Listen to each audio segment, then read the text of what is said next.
Друзья, рада вас приветствовать на моем канале. С вами Ольга Быстрова. Предлагаю вам карту дня на 8 февраля 2020 года. Выпадает восьмерка трефовая из цыганской колоды. Карта говорит о том, что день будет непростой. День потребует вложения сил, потребует усидчивости.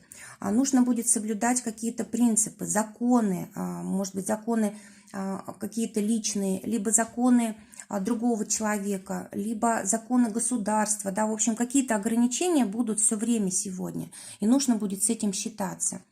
Кроме того, карта говорит о том, что могут быть какие-то сложные ситуации, которые очень сложно решить, и, может быть, даже сегодня невозможно решить, а только в отдаленном будущем. И нужно научиться принимать ситуацию, принимать людей, принимать то, что в нашу жизнь приходит, терпеливо ко всему относиться, понимать, что во многих случаях приходится ждать, но иногда можно отказаться от чего-то, может быть, от отношений с какими-то людьми или от каких-то дел, которые не соответствуют вот какому-то главному направлению в нашей жизни. Может быть, нужно будет сказать «нет» кому-то или чему-то.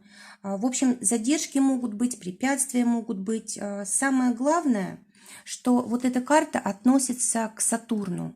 Сатурн – это планета ограничений, планета судьбы, планета, которая требует от нас действительно работы над собой, работы над ситуацией, полного вложения сил, настойчивости, терпения, методичности и так далее.